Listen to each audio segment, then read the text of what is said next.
사도신경으로 신앙 고백하겠습니다. 전능하사 천지를 만드신 하나님 아버지를 내가 믿사오며 그 외아들 우리 주 예수 그리스도를 믿사오니 이는 성령으로 잉태하사 동정녀 마리아에게 나시고 본디오 빌라도에게 고난을 받으사 십자가에 못 박혀 죽으시고 장사한 지 사흘 만에 죽은 자 가운데서 다시 살아나시며 하늘에 오르사 전능하신 하나님 우편에 앉아 계시다가 저리로서 산 자와 죽은 자를 심판하러 오시리라. 성령을 믿사오며 거룩한 공예와 성도가 서로 교통하는 것과 죄를 사하여 주시는 것과 몸이 다시 사는 것과 영원히 사는 것을 믿사옵나이다. 아멘. 우리 찬송가 270장 찬양드리겠습니다.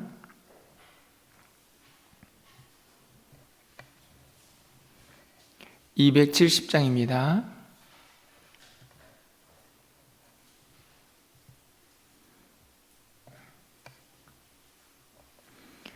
변찮는 주님의 사랑과 거룩한 보혈의 공로를 우리 다 찬양을 합시다. 주님을 만나볼 때까지 예수는 우리를 깨끗게 하시는 주시니 그의 피 우리를 눈보다 더 이게 하셨네. 우리를 깨끗게 한 피는 무궁한 생명의 물일새 생명의 구원을 받은 자 하나님 찬양을 합시다. 예수는 우리를 깨끗게 하시는 주시니 그의 피 우리를 눈보다 더 이게 하셨네.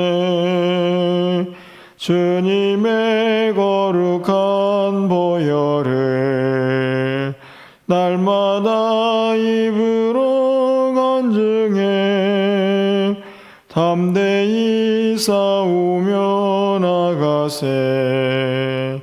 천국에 들어갈 때까지 예수는 우리를 깨끗게 하시는 주시니 그의 피 우리를 눈보다 더 이게 하셨네. 십자가 단단히 붙잡고 날마다 이기며 나가세. 머리에 면류관 쓰고서 주 앞에 찬양할 때까지 예수는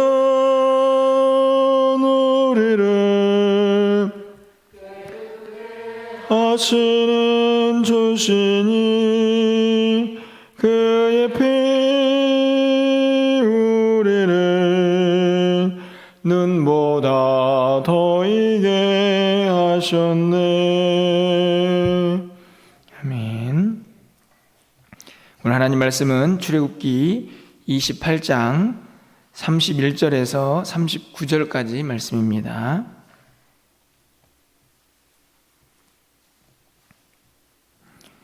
구약성경 125쪽에 있습니다. 출애굽기 28장 31절에서 39절까지의 말씀을 한 절씩 교독하고 39절은 함께 읽겠습니다. 너는 예봇 받침 겉옷을 전부 청색으로 하되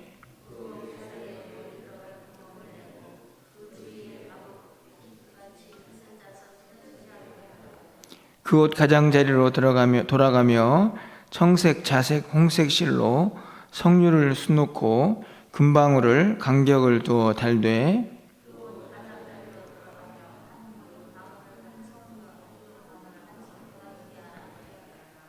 아론이 입고 여호와를 섬기러 성소에 들어갈 때와 성소에서 나올 때에 그 소리가 들릴 것이라. 그리하면 그가 죽지 아니하리라.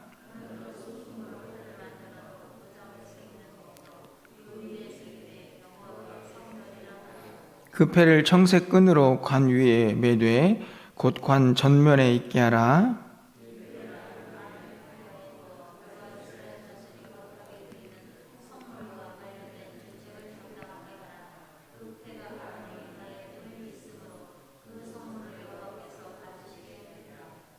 (39절입니다) 너는 가는 배실로 반포 속옷을 짜고 가는 배실로 관을 만들고 띠를 수놓아 만들지니라. 아멘. 성막에 대해서 계속 살펴보고 있습니다. 여러분이 성막을 생각하면서 이제 글로 되어 있기 때문에 복잡하다, 잘 연결이 안 된다, 뭐 이런 생각도 하시겠지만, 성막의 여러 가지 기능들, 또 여러 가지 또 그곳에서 해야 할 일들 많이 있고, 또 머릿속에 기억해야 할 것도 참 많이 있지만, 여러분들이 성막을 공부하면서 한 가지 꼭 잊지 말아야 할 것은 성막의 시작과 끝은 바로 거룩이다라는 사실, 그것을 기억하는 것이 참 중요하다라고 생각이 듭니다. 우리가 알다시피 성막을 구성하는 여러 가지 요소들도 다 그 거룩과 연관이 되어 있고, 성막을 울타리로 띠를 띄우고 그 안에 성소와 지성소를 구분하고, 또 오늘 우리가 입고 있는 이 제사장의 의복도 마찬가지죠. 모두가 다 거룩과 연관되어 있음을 우리가 말씀을 통해서 가장 먼저 깨닫게 됩니다. 어제 이어서 오늘도 제사장 의복이 기록이 되어 있는데요, 이 거룩과 연관되어 있었기 때문에 하나님을 가장 가까이에서 만나는 사람일수록 훨씬 더 거룩하게 구별이 되어야 했고, 당연히 그 복장도 복잡하고 여러 가지 단계를 거쳐야 했습니다. 하나님을 가장 가까이에서 만나는 장소가 지성소이겠죠. 바로 언약궤와 속죄소가 있는 지성소입니다. 하나님을 만나는 장소로 하나님이 예비를 하신 곳이죠. 그곳은 단 한 사람만 들어갈 수 있습니다. 바로 대제사장인데, 오늘 우리가 읽은 본문은 바로 그 대제사장이 어떤 옷을 입어야 하는가 하는 것을 기록을 하고 있습니다. 하나님 앞에 가까이 나아가는 사람일수록 훨씬 더 거룩하고, 그래서 더 복잡한 복장들을 갖추게 되는 것이죠. 대제사장들은 간단히 좀 설명을 드리면 속옷을 입고, 그리고 그 위에 완전히 청색으로 된 겉옷을 입습니다. 그리고 또 그 위에 예봇을 입게 되고, 그리고 또 그 앞에 이스라엘 12지파를 상징하는 흉패를 달게 되죠. 띠를 띠고, 그리고 머리에는 관을 씁니다. 그리고 그 관은 오늘 본문에 있는 말씀처럼 그 관 앞에는 또 무엇인가 만들어서 글자를 써서 새겨 넣어야 하는 그런 복잡한 과정들을 거쳐서 의복이 완성되도록 하나님께서 말씀을 하셨습니다. 모든 것들이 그 거룩을 상징하면서 동시에 가장 가까이에서 하나님을 만나는 사람일수록 더 거룩해야 한다 하는 말씀들을 오늘 본문에서 우리에게 가르쳐주게 되는데요, 바로 오늘 우리가 그런 면에서 가장 가까이에서 하나님을 만나는 사람이 아닌가 하는 생각들을 갖게 되는 것이죠. 자, 그런 말씀을 머릿속에 좀 간직하고 오늘 본문 속에 들어가서 크게 두 가지를 좀 생각해 보려고 합니다. 오늘 본문에 있는 말씀을 보면요, 36절에 이렇게 기록이 되어 있습니다. 너는 또 순금으로 패를 만들어 도장을 새기는 법으로 그 위에 새기되 여호와께 성결이라 하고, 이것은 지금 어디에 만들어서 띠를 띄어야 하냐면, 이미 머리에 관을 쓴 다음에 그 머리의 전면에 순금으로 패를 만들어서 그 위에다가 도장을 새기듯이 글자를 새겨 넣어야 합니다. 여호와께 성결. 그것을 띠를 만들어 가지고 이 관 위에 딱 이렇게 묶은 다음에 그 임무를 감당하게 되는 것이죠. 여호와께 성결. 이미 옷 자체가 하나님 앞에서 성결하다라는 사실을 그렇게 드러내는 것인데요, 그것으로 끝나는 것이 아니고 글자로도 여호와께 성결이라고 써서 붙이고 그렇게 그의 임무를 감당해야 했습니다. 38절 말씀을 가서 보실까요? 이 패를 아론의 이마에 두어 그가 이스라엘 자손이 거룩하게 드리는 성물과 관련된 죄책을 담당하게 하라. 그 패가 아론의 이마에 늘 있으므로 그 성물을 여호와께서 받으시게 되리라.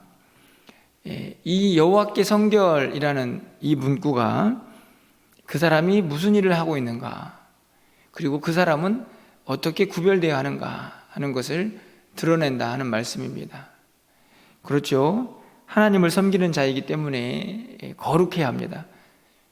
그리고 자신만 거룩하는 게 아니고 그가 맡고 있는 직무, 바로 이스라엘 백성들의 죄를 대신해서 제사를 지내는 그 직책이 거룩한 일이다라는 사실까지도 의미하는 문구를 자기 머리에, 이마에 그렇게 붙이고 직무를 수행해야 했다는 것이죠. 여러분, 43절인데요 우리가 읽지는 않았지만 우리 43절 말씀도 함께 좀 보도록 하겠습니다. 우리 43절은 함께 좀 읽어보겠습니다. 아론과 그 아들들이 회막에 들어갈 때에나 제단에 가까이 하여 거룩한 곳에서 섬길 때에 그것들을 입어야 죄를 짊어진 채 죽지 아니하리니 그와 그의 후손이 영원히 지킬 규례니라. 무서운 말씀이죠. 이 43절 말씀을 보면 그것을 입고 섬겨야 죄를 짊어진 채 죽지 않을 것이다, 이렇게 말씀을 하고 있습니다. 다시 말하면 거룩이 무엇과 연결이 되어 있습니까? 생명과 연결이 되어 있죠. 하나님 앞에서 하나님을 섬기는 그 일이 매우 중요하듯이 거룩이 깨어지면 그것은 생명으로 갚아야 한다 하는 사실을 분명하게 말씀합니다. 매우 무서운 말씀처럼 보여지지만 하나님께서 거룩을 얼마나 중요하게 여기시는가 하는 것을 깨달을 수가 있는 말씀이죠. 그것을 입어야만 살 수 있다. 제사장들, 대제사장들은 그렇게 구별되어서 그 일을 감당하는 사람들이기 때문에 그 옷을 입지 않고는 죽음을 면할 수 없다. 그 옷을 입지 않고는 절대로 사역을 감당할 수 없다, 이렇게 말씀을 하고 있는 것입니다.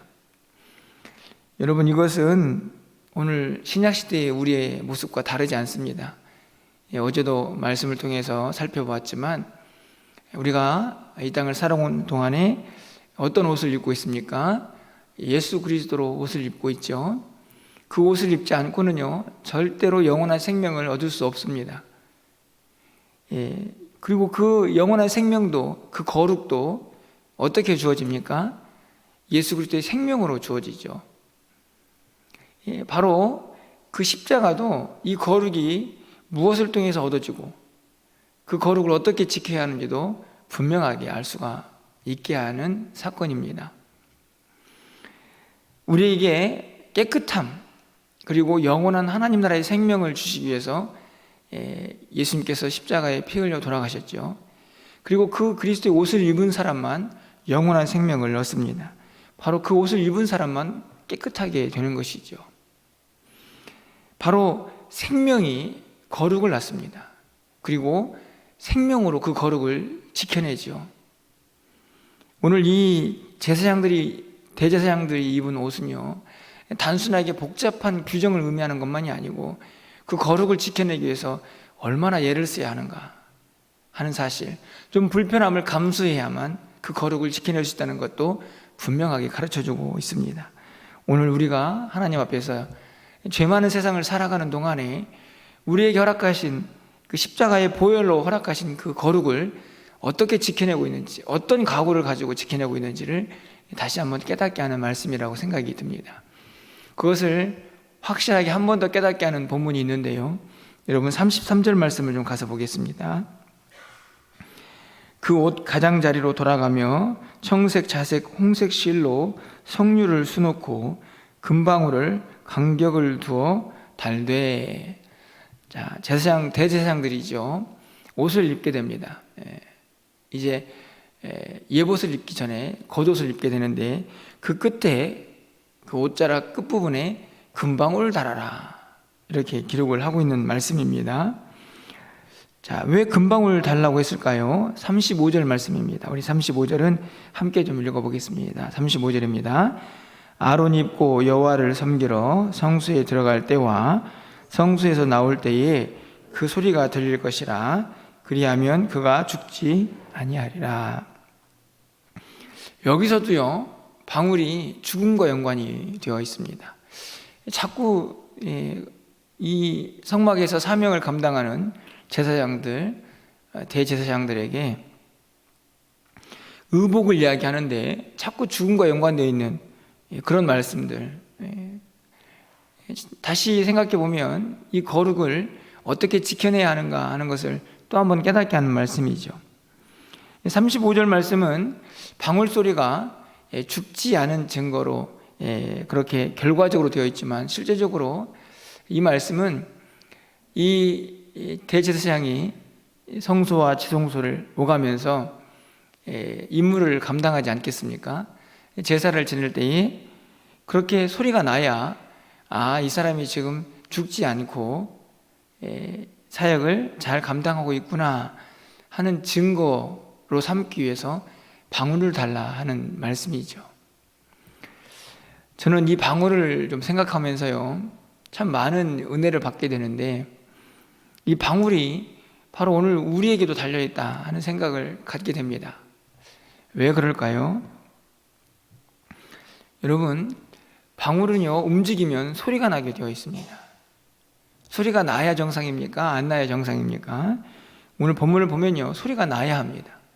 소리가 나야 지금 이 대제사장이 살아서 직무를 잘 수행하고 있구나 하는 것을 밖에서 알 수가 있다는 말씀이죠.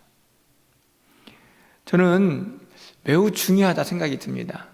여러분, 이것을 우리에게 좀 적용해 보면요, 우리도 소리를 내야 하죠.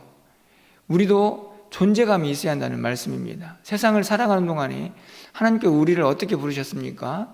빛으로, 소금으로 세상을 바꿔가는 하나님의 사람들로, 이 죄 많은 세상에서 하나님 나라를 확장시켜가는 사람들로 우리를 부르셨죠. 그러니까 우리가 움직이는 곳마다 우리의 흔적이 나타나는 것이죠. 하나님의 거룩한 사명들을 감당하는 그 흔적들이 나타나야 하는 것입니다. 마치 대제사장이 그 안에서 사역을 하는 동안에 딸랑딸랑 방울 소리가 나면, 열심히 일하고 있구나 하는 것을 밖에서 알 수 있었듯이 말입니다. 우리도 마찬가지입니다. 존재감이 있어야 한다는 말씀이죠. 제가 수요일날 설교 본문 속에서 천하를 어지럽게 한다, 바울 일행, 복음을 전하는 사람들을 천하를 어지럽게 하는 사람이라고 그렇게 사람들이 얘기했다는 것을 말씀을 드린 적이 있는데요, 같은 의미라고 생각이 듭니다. 소리를 내야죠. 그런데 이 방울은 또 한 가지 의미가 있습니다. 무엇일까요? 대제사장이 자기를 살피는 도구죠. 왜냐하면 그냥 방울은 단순하게 액세서리로 단 방울이 아닙니다. 이 방울은 이 대제사장이 하나님 앞에서 죄를 범하고 하나님이 말씀하신 대로 제사를 지내지 않을 때에 죽을 수도 있다 라는 사실을 깨닫게 하는 도구죠. 무엇을 의미합니까? 자신을 살피는 도구라는 말씀입니다. 이 방울이 두 가지 의미가 있습니다. 그것을 듣는 밖에 있는 사람들은 일을 하고 있고 살아있구나 하는 사실을 확인하는 방울이고, 그 방울을 달고 있는 대제사장은 내가 하나님 앞에서 하나님을 잘못 섬기면 죽을 수도 있다. 거룩이 깨어지면 죽음으로 그것을 감당해야 한다는 사실을 깨닫게 하고 자기를 살피는 도구가 바로 이 방울이라는 말씀입니다. 저는 이 방울을 이 땅을 살고 있는 우리 모두에게도 잘 적용해야 한다고 생각이 들었습니다. 여러분, 베드로전서 2장 9절에 이런 말씀이 있습니다. 우리가 너무나 잘 아는 말씀이죠. 그러나 너희는 택하신 족속이요 왕같은 제사장들이요 거룩한 나라요 그의 소유가 된 백성이니 이는 너희를 어두운 데서 불러내어 그의 기이한 빛에 들어가게 하신 이의 아름다운 덕을 선포하게 하려 하심이라. 이 말씀은 앞에 있는 부분은 우리가 거룩한 백성, 제사장으로 부름을 받았다. 그런데 그게 끝이 아니죠. 왜 부름을 받았습니까? 아름다운 덕, 복음이죠. 그것을 선포하라고 부름을 받았습니다. 저는 오늘 방울이 베드로전서 2장 9절이구나 하는 생각을 깨닫게 되었습니다. 우리는 스스로 내가 얼마나 거룩한 존재인가 하는 사실을 자기를 늘 점검하면서 확인해야 합니다. 그렇게 왕같은 제사장으로 거룩한 나라로 우리가 부름을 받았기 때문이죠. 뿐만 아니라 우리는 계속 소리를 내야 합니다. 그래서 세상 사람들이 그리스도인들이 살아있구나 라는 사실을 깨닫도록, 그것은 다른 것이 아닙니다. 아름다운 덕을 선포하는 것이죠. 대제사장이 그의 직무를 감당하듯이 우리에게 주어진 사명, 그것을 세상 속에서 감당하며 살아야 하는 것입니다. 여러분, 오늘 본문에 있는 말씀을 통해서 마지막으로 한 가지 정리해 보면요, 대제사장은요 머리에는 여호와께 성결이라고 쓰고, 그리고 옷자락 끝에는 방울을 달며 내가 어떤 사명을 감당해야 하는지를 늘 스스로 점검해야 했습니다. 다시 말하면 머리부터 거의 발끝까지 거룩으로 자기 자신을 확실하게 붙잡고 그 사명을 감당해야 했던 것이죠. 그리고 그 거룩을 생명을 다해 지켜내야 했던 것입니다. 조금 힘들고 어렵고 그 복장이 거추장스러울 수도 있습니다. 하지만 그것이 그에게 맡겨진 사명이었습니다. 오늘 이 땅을 살아가는 동안에 하나님께서 우리도 왕같은 제사장으로 부르셨습니다. 거룩한 나라로 부르셨습니다. 우리가 이 땅을 살아가는 동안은 거룩을 지켜내는 것이 힘들 수도 있습니다. 때로는 견디기 어려운 일일 수도 있습니다. 하지만 우리에게 생명으로, 보혈로 거룩을 허락하신 그 십자가를 기억하시면서 오늘 이 땅을 살아가는 동안 우리가 그 거룩을 우리도 생명 다해 지켜내겠노라고 하는 결단과 다짐을 가지고 하루하루를 살아가시면서 하나님의 기쁨이 되는 우리 삶이 되시기를 주님의 이름으로 축원합니다. 기도하겠습니다. 할렐루야. 사랑의 하나님, 감사합니다. 대제사장의 옷을 만들면서도 머리에는 여호와께 성결이라고 쓰고 옷자락 끝에는 방울을 달아 늘 자신을 점검하고 살필 수 있도록 만들어주신 하나님, 우리를 거룩한 나라여 왕같은 제사장으로 특별히 구별하여 불러주셨사오니 하나님, 오늘도 우리에게 주어진 귀한 사명, 아버지 하나님 깨끗하게 거룩하게 잘 지켜낼 수 있도록 주께서 역사하여 주시옵소서. 죄 많은 세상을 살아가는 동안 우리가 예수 그리스도 옷 입고 있는데 그 옷이, 그 거룩한 옷이 오염되지 않도록, 죄로 물들지 않도록 우리를 잘 지켜낼 수 있는 결단과 다짐이 우리 모두에게 있게 하여 주시옵소서. 오늘 한날 우리 모두가 승리하며 살기를 원합니다. 생명을 다해 거룩을 지켜내기를 소망합니다. 하나님, 우리에게 힘과 용기를 더하여 주시옵소서. 그 거룩을 지켜낼 수 있도록 주께서 우리 모두를 도와주시옵소서. 긍휼히 여겨주시고 자비를 베풀어 주시옵소서. 그리하여 주님과 함께 승리하는 한 날을 살아갈 수 있도록 주께서 역사하여 주시옵소서. 주님과 동행하게 하시고 우리가 기도하는 모든 기도가 하늘에 상달되게 하셔서 주님의 응답을 경험하는 한날의 삶이 될 수 있도록 주께서 역사하여 주시옵소서. 오늘 저녁 예수를 금요 기도회 가운데도 함께 하셔서 하나님, 주님 앞에 마음껏 부르짖을 때에 하나님의 음성을 듣는 귀한 시간이 되게 하여 주시옵소서. 한날 우리의 모든 삶을 주님께 의탁합니다. 주님 붙잡아 주시고 오늘 하루도 각자의 자리에서 그 하나님의 아름다운 덕을 마음껏 선포하며 하나님의 거룩을 지켜낼 수 있는 우리 모두가 되게 하여 주시옵소서. 예수 그리스도의 이름으로 기도합나이다. 아멘.